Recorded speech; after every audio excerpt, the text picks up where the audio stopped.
Alright, you know, I decided to stick the pump in the vise here, and I removed the breather and the plug on the side, and now I'm just slowly pouring the new clean oil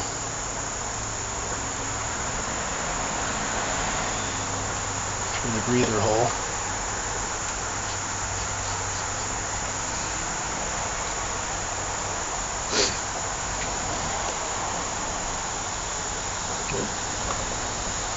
Sorry about that.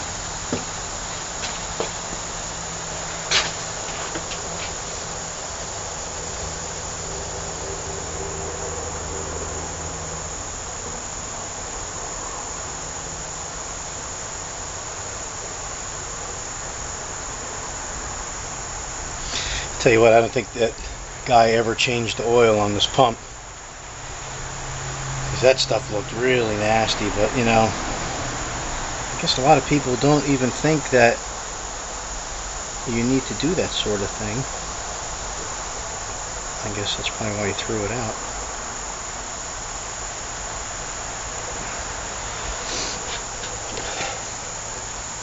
So I've been watching a couple videos. I've been trying to catch up.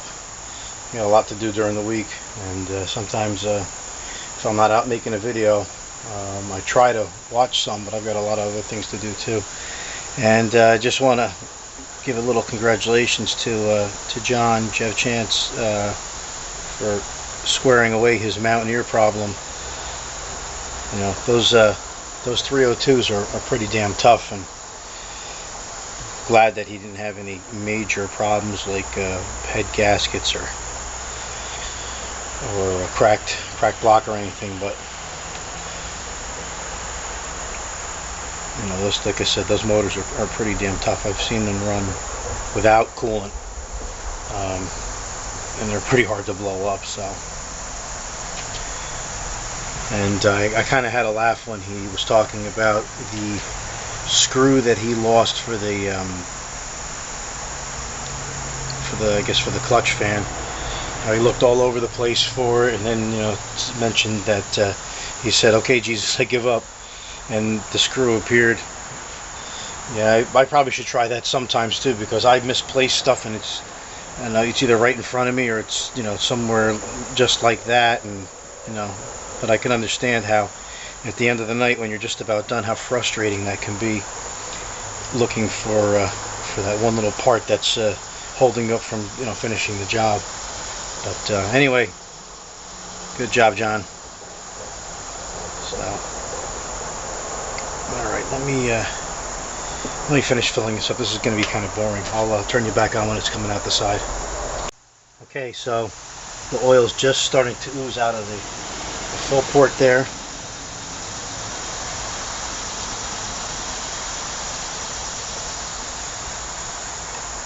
Got to be really careful with these plastic threads that you don't caulk it and strip them out, because that could be a real pain in the neck then. I suppose that doesn't have to be too tight, just tight enough so it doesn't vibrate loose. I got a lot of oil left, but I guess that's good. It'll give me an excuse to maintain.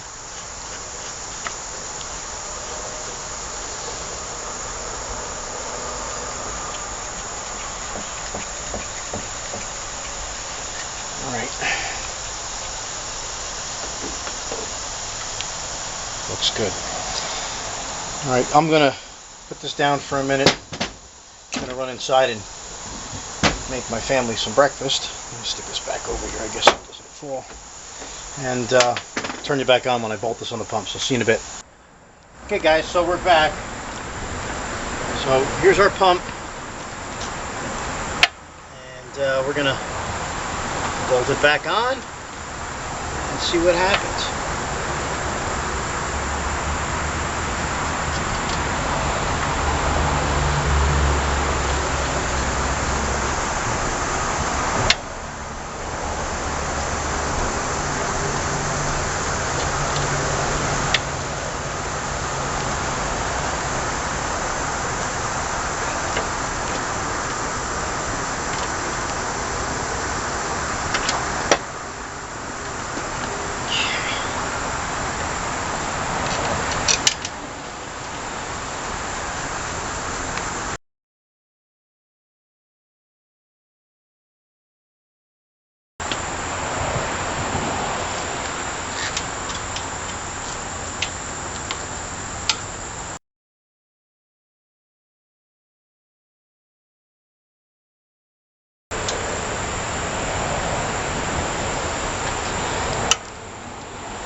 Okay, so I have a hose adapter for a quick disconnect. Put that on.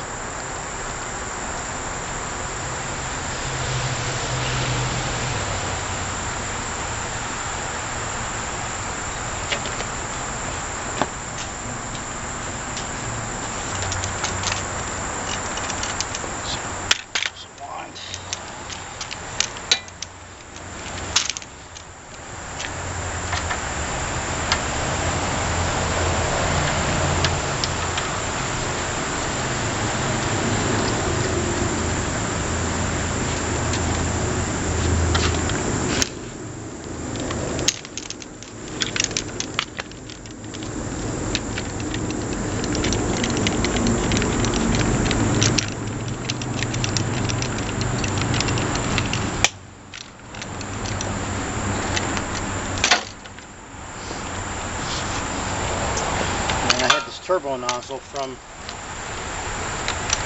I guess, from a power washer maybe I borrowed from a friend of mine.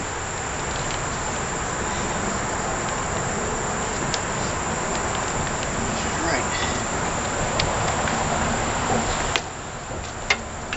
So let's go get some water and see what happens. Alright, so that's some water. Oh, and we have a leak. Alright, see what that's all about. Okay, so it looks like I forgot to put that O-ring in, so I was wondering what that was for when I saw it sitting on the bench, so let's put this back on and see what happens. Okay, take two.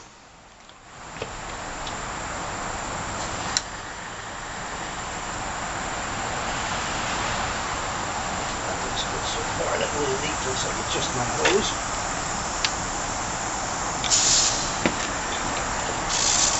Purge the air out of here. So that works. Choke. Roll on. Fast.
All right, so it looks like our free power wash. Oh, there's Chris.